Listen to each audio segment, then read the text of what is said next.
Iran மீதான அமெரிக்காவினுடைய யுத்தம் ஆரம்பித்து 6 மாதங்கள் கடந்துள்ள நிலையில் சலிப்புக்கும் மறுப்புக்கும் இடையிலே அமெரிக்க அதிபர் டொனால்ட் ட்ரம்ப் ஊசலாடி கொண்டிருக்கிறார். அமெரிக்கா ஈரான் மீது மேற்கொண்ட இந்த யுத்தத்தில் இதுவரைக்கும் 18 அமெரிக்கன் சோல்ஜர்ஸ் கொல்லப்பட்டிருக்கிறாங்க, 750க்கு மேற்பட்டவர்கள் படுகாயம் அடைந்திருக்கிறார்கள் என்கிற தரவுகள் சொல்லப்படுகிறது. அரபு நாடுகள் தங்களுடைய பாதுகாப்புக்கு வேறு நாடுகளை தேடுகிற அளவுக்கு அமெரிக்க அதிபர் டொனால்ட் ட்ரம்ப் அமெரிக்கா ஒரு டம்மியான இராணுவத்தை தான் வைத்துக் கொண்டிருக்கிறது.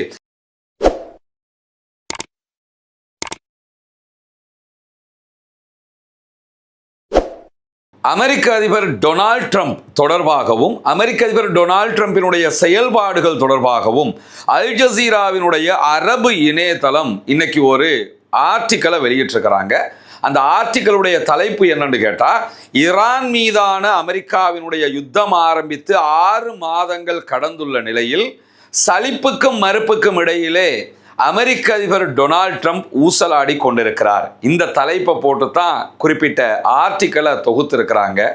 இந்த ஆர்டிக்கல் சொல்லக்கூடிய சில முக்கியமான செய்திகள் இருக்கிறது. அதிலே முதன்மையானது என்னன்னு கேட்டா, அமெரிக்க அதிபர் டொனால்ட் ட்ரம்ப் ஆட்சி பொறுப்பை 2வது தடவையாக ஏற்கிற நேரத்தில் ஒரு பாரிய தேர்தல் பிரச்சாரத்தை மேற்கொண்டிருந்தார். அவருடைய தேர்தல் பிரச்சாரத்துக்காகவே மாகா என்கிற ஒரு அமைப்பு உருவாக்கப்பட்டிருந்தது.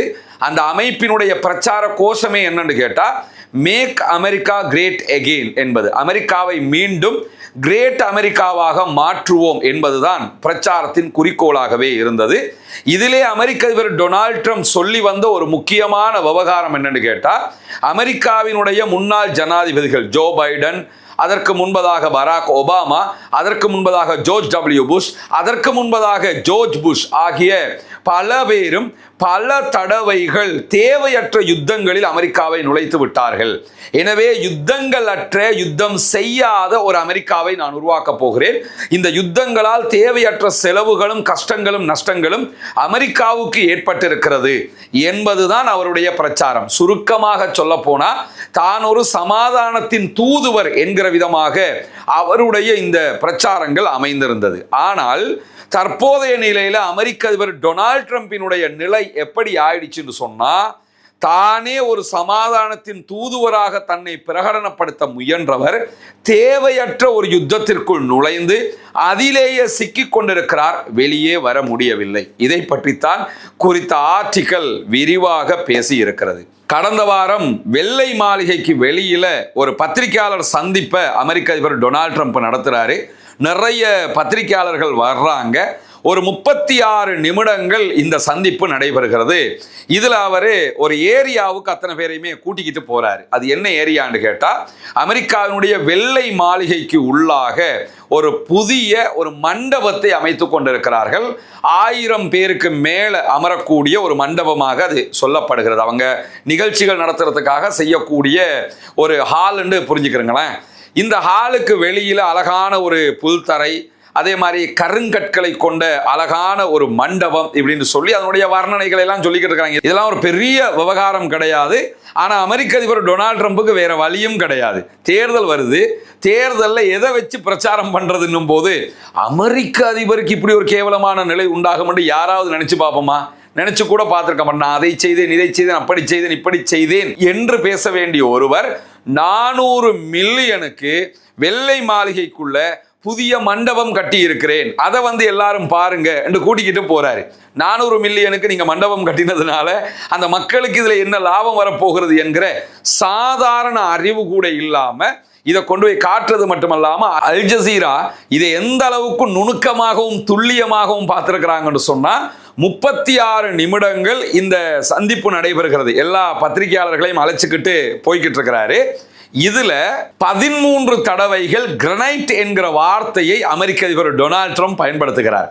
3 தடவைகள் ஈரான் என்கிற வார்த்தையை பயன்படுத்துகிறார். இதையே அவங்க சொல்றாங்கன்னா, உலகத்தில் இப்ப எது பெரிய பிரச்சனைனா, ஈரானோட அமெரிக்கா செஞ்ச யுத்தம் தோல்வியில் முடிந்திருக்கிறது. ஈரானோட அமெரிக்காவுக்கு ஜெயிக்க முடியல. அப்ப ஈரானை பற்றி தானே நிறைய அமெரிக்க அதிபர் பேசுவார், நாங்க அதை பண்ண போறோம், இதை பண்ண போறோம் இப்படி நினைச்சிருப்பாங்க. ஆனா அவர் அதை பத்தி எல்லாம் பேசாம 3 இடத்துல ஈரான் என்கிற வார்த்தையை பயன்படுத்துறாரு. 13 தடவைகள் கிரானைட் பதிச்சிருக்கிறோம், கிரானைட் போட்டிருக்கிறோம், கிரானைட் வந்து இறங்கி இருக்குது. இந்த மாதிரி தன்னுடைய அந்த கட்டிடத்தை செய்கிற வேலைகளை பற்றியே பேசிக் கொண்டிருக்கிறார் என்று கிண்டலாக அந்த வார்த்தையை தொகுத்திருக்கிறார்கள். இதையெல்லாம் தொகுத்து விட்டு மேலதிகமாக என்ன சொல்றாங்கன்னா, அமெரிக்கா ஈரான் மீது நடத்திய யுத்தத்தில் அமெரிக்காவினுடைய பென்டகனுடைய தகவல் பிரகாரம் 18 அமெரிக்கன் சோல்ஜர்ஸ் கொல்லப்பட்டிருக்கிறாங்க, 750க்கு மேற்பட்டவர்கள் படுகாயம் அடைந்திருக்கிறார்கள் என்கிற தரவுகள் கிடைக்கிறது. ஆனா உண்மையிலேயே பென்டகன் வெளியிட்டிருக்கக்கூடிய உத்தியோகபூர்வமான தரவுகள் பிரகாரம் அமெரிக்கா ஈரான் மீது மேற்கொண்ட இந்த யுத்தத்தில் இதுவரைக்கும் 18 அமெரிக்கன் சோல்ஜர்ஸ் கொல்லப்பட்டிருக்கிறாங்க, 750க்கு மேற்பட்டவர்கள் படுகாயம் அடைந்திருக்கிறார்கள் என்கிற தரவுகள் சொல்லப்படுகிறது. ஆனால் கடந்த 2 வாரங்களுக்கு முன்பதாக Al Jazeera வெளியிட்டிருந்த New York times, Wall Street Journal உள்ளிட்ட அமெரிக்க ஊடகங்களை வெளியிட்டிருந்த செய்தியை தழுவிய ஒரு செய்தியை நம்மளும் பேசியிருந்தோம். அதிலே குறிப்பிடப்பட்ட செய்தி என்னன்னு கேட்டா, நூற்றுக்கணக்கான அமெரிக்க வீரர்கள் கொல்லப்பட்டிருக்கிறார்கள். இந்த கொல்லப்பட்டவர்களுடைய லிஸ்டை எல்லாத்தையுமே வெளிநாட்டு யுத்தங்களில் கொல்லப்பட்டவர்கள் என்கிற ஒரு பட்டியலில் அமெரிக்கா சேர்க்க முனைகிறதே தவிர உண்மையாகவே ஈரான் வார்ல கொல்லப்பட்டவங்க என்று சேர்ப்பதற்கு தயங்குகிறது. அந்த அளவுக்கு அமெரிக்கா இழப்புகளை சந்தித்திருக்கிறது. எனவே இது அமெரிக்க மக்களுக்கு மத்தியில் ஒரு பாரிய எதிர்ப்பலையை உருவாக்கி இருக்கிறது. இடைத்தேர்தல்கள் வர இருக்கக்கூடிய இந்த சூழல்ல அமெரிக்க அதிபருடைய தேர்தல் பிரச்சாரத்துக்கு மிக பெரும் பின்னடைவாக இது மாறி இருக்கிறது. புதிதாக வெளிநாட்டு யுத்தங்கள் எதையும் ஆரம்பிக்க மாட்டேன், அதே போன்று நடைபெற்று வருகிற பிரச்சனைகளுக்கெல்லாம் முடிவு கொண்டு வருவேன் என்று சொல்லிவிட்டு ஆட்சிக்கு வந்த அமெரிக்க அதிபர் டொனால்ட் ட்ரம்ப் ஆரம்பித்த ஈரானுடனான இந்த யுத்தத்தை முடித்துவிட்டு வெளியேறுவதற்கான எந்த திட்டமும் இல்லாமல் ஆரம்பித்திருக்கிறார். எனவே உள்ள போனவர் புதஞ்சிட்டாரு அப்படின்னு சொல்லி அவருடைய மாகா ஆதரவாளர்களே இன்றைக்கு வெளிப்படையாக பேசுகிற நிலையும் உருவாகி இருக்கிறது. ஆகஸ்ட் 14 முதலாக 17 வரைக்கும் நடத்தப்பட்ட ராய்ட்டர் அதே போன்று இப்சோஸ் கருத்து கணிப்பு பிரகாரம் அமெரிக்க அதிபர் டொனால்ட் ட்ரம்ப் மீதான மக்களுடைய நம்பிக்கை 30% குறைவாக ஆல்ரெடி வீழ்ச்சி அடைந்திருக்கிறது. அவர் மேல அவர் வந்து அதை பண்ணுவார், இதை பண்ணுவார், அப்படி பண்ணுவார், இப்படி பண்ணுவார் எல்லாம் மக்கள் எதிர்பார்த்த நிலையில எதையுமே பண்ணல. 30% கீழே தான் அவர் மீதான நம்பிக்கை இருக்கிறது என்பது அமெரிக்க அதிபருக்கு ஏற்பட்டிருக்கக்கூடிய, அதுவும் 80 வயதான ஒரு நபருக்கு ஏற்பட்டிருக்கக்கூடிய மிக பெரும் வீழ்ச்சியாக பார்க்கப்படுகிறது. கடந்த ஏப்ரல் மாதம் அமெரிக்காவுக்கும் ஈரானுக்குமான யுத்தத்தில் ஒரு யுத்த நிறுத்தம் ஏற்பட்ட போது AFPக்கு அவர் வழங்கியிருக்கக்கூடிய ஒரு பேட்டியில, தொலைபேசி மூலமாக ஒரு பேட்டி கொடுக்கிறார். அந்த பேட்டியில தான் யுத்தத்தில் ஜெயித்து விட்டதாகவும் முழுமையாக ஈரானை சரணடைய செய்து விட்டதாகவும் அமெரிக்கா எப்பொழுதும் போல வெற்றியை தான் சுவீகரித்திருக்கிறது என்று சொல்லியும் பேசியிருந்தாரு. ஆனா இந்த ஒப்பந்தம் நடைபெற்று ஒரு சில நாட்களுக்குள்ளாகவே ஈரான் அந்த ஒப்பந்தத்துக்கு இணங்க மறுத்துவிட்டது. அமெரிக்காவும் விடாப்பிடியாக இருந்தது. கடைசியில ஒப்பந்தம் நாசமா போயிடுச்சுங்கிறது நமக்கெல்லாம் தெரியும். இதுவெல்லாம் அமெரிக்க மக்களுக்கு மத்தியில அமெரிக்க அதிபர் டொனால்ட் ட்ரம்ப் சொன்னது போன்று ஒரு அமெரிக்க அதிபராக இல்ல, வெறும் டம்மியாக இருக்கிறார் என்கிற எண்ணப்பாடுகளை வெகு விரைவாகவே கொண்டு வந்து சேர்த்து விட்டது. யுத்தத்தை ஆரம்பிக்கிறதுக்கு முன்னாடி ஈரானுக்குள்ள போறோம், ஆட்சி மாற்றத்தை உண்டாக்குவோம், அவங்களுடைய அணு ஆயுத செறிவூட்டப்பட்ட யுரேனியத்தை இல்லாமலாக்குவோம், ஏவுகணை பலத்தை குறைப்போம் என்கிற வாதங்கள் முன்வைக்கப்பட்டது. ஆனா யுத்தத்துக்கு பிறகு இப்ப என்ன நிலைமை இருக்குதுன்னு கேட்டா, நாங்க அவங்களை அணு ஆயுதம் செய்ய விடாம தடுத்திருக்கிறோம் என்கிற வாதத்தோடு நிற்கக்கூடிய அளவுக்கு நம்ம பார்க்க முடியும். ஆரம்பத்தில் சொன்னது ஒண்ணு, ஆனா இப்ப யுத்தம் முடிஞ்சதுக்கு பிறகு சொல்றது வேறொன்னு. நாங்க எல்லாத்தையுமே எங்க கண்ட்ரோல்ல கொண்டு வருவோம்னாங்க. கடைசியில சும்மா இருந்த ஹொர்முஸை கூட ஈரானுடைய கண்ட்ரோலுக்கு விட்டு கொடுத்திருக்கிறாரு அமெரிக்க அதிபர் டொனால்ட் ட்ரம்ப். இப்பொழுது ஹொர்முஸ்ல ஈரானுடைய அனுமதி இல்லாமல் எந்த கப்பல்களும் பயணிக்க முடியாது. ஈவன் அமெரிக்காட கப்பல் கூட உள்ள நுழைய முடியாது. எதிர்காலத்தில் கூட அமெரிக்காவினுடைய ராணுவ கப்பல்கள் ஹொர்முஸுக்குள்ள வரக்கூடாது என்று மிக தெளிவாக அறிவித்திருக்கிறது ஈரான். இதுவெல்லாம் இந்த நம்ம ஊர்ல சொல்லுவாங்கல்ல, சும்மா இருந்த சங்க ஊதி கெடுக்கிற கதைன்னு, அந்த மாதிரி அமெரிக்க அதிபர் டொனால்ட் ட்ரம்ப் செய்திருக்கக்கூடிய ஒரு தேவையற்ற வேலையாக அமெரிக்கர்களே அங்கலாய்க்கக்கூடிய நிலையாக மாறி இருக்கிறது. ஆரம்பத்தில் ஈரானுடைய வார்ல ஜெயிச்சிட்டேன் சொல்லி வந்த அமெரிக்க அதிபர் டொனால்ட் ட்ரம்ப் ஜூன் மாதம் முதலாக பேச்சுவார்த்தைகளே முடங்கியதற்கு பிறகு இப்பொழுது என்ன சொல்றாருன்னா, இந்த ஈரான் விவகாரம் ரொம்ப சலிப்பு தட்டிடுச்சு அப்படின்னு சொல்லி அவருடைய தலையில் அவரை அடித்துக் கொள்ளுகிற நிலை உருவாகி இருக்கிறது.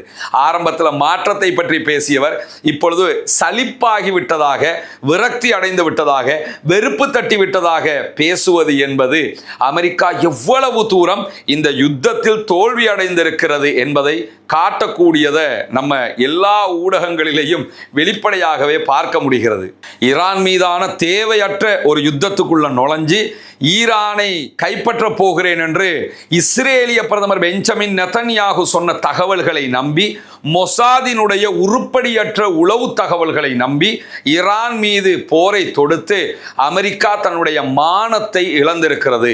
அரபு நாடுகள் அமெரிக்கா தன்னை பாதுகாக்கும் என்று நம்பியிருந்த நிலையில அரபு நாடுகள் முழுவதும் அமெரிக்காவினுடைய பாதுகாப்பு இனி நமக்கு உரியதாக இருக்காது, அமெரிக்காவால் நம்மை பாதுகாக்க முடியாது என்கிற நிலைக்கு தற்போது வந்திருக்கிறார்கள். அதனால் தான் உக்ரைனோடு விளாடிமிர் ஜெலன்ஸ்கியோடு பாதுகாப்பு ஒப்பந்தங்களை அரபு நாடுகள் செய்கின்றன. மக்கா ஒப்பந்தம் என்கிற பெயர்ல துருக்கியோடு, பாகிஸ்தானோடு சவுதி அரேபியா ஒப்பந்தங்களை செய்கிறது. பாகிஸ்தானோடு குவைத் தனியான ஒப்பந்தங்களை செய்திருக்கிறது. அரபு நாடுகள் தங்களுடைய பாதுகாப்புக்கு வேறு நாடுகளை தேடுகிற அளவுக்கு அமெரிக்க அதிபர் டொனால்ட் ட்ரம்ப் அமெரிக்கா ஒரு டம்மியான இராணுவத்தை தான் வைத்துக் கொண்டிருக்கிறது. உலகம் முழுவதையும் போர் என்று மிரட்டி இருக்கிறதே தவிர சரியான ஒரு ஆளிடத்தில் சிக்கி இருந்தால் இதற்கு முன்பதாகவே அமெரிக்கா யார் என்பது தெரிந்திருக்கும் என்கிற அளவுக்கு இப்பொழுதுதான் சரியாக ஈரானிடத்தில் சிக்கி சீரழிந்திருக்கிறது அமெரிக்கா என்பது உலகத்திற்கே தெரிந்திருக்கிறது. இன்றைக்கு அல் ஜசீரா வெளியிட்டிருக்கக்கூடிய இந்த ஆர்டிக்கல்ல வெளியாகி இருக்கக்கூடிய தகவல்களைத்தான் உங்களோடு நாம் பகிர்ந்து கொண்டிருக்கிறோம். தொடர்ந்து இணைந்திருங்கள். ரஸ்மின் நியூஸ் மற்றும் ரஸ்மின் டாக்ஸ் ஆகிய 2 சேனல்களோடு வரக்கூடிய உண்மை செய்திகளை உடனுக்குடன் உங்களோடு பகிர்ந்து கொள்வதற்கு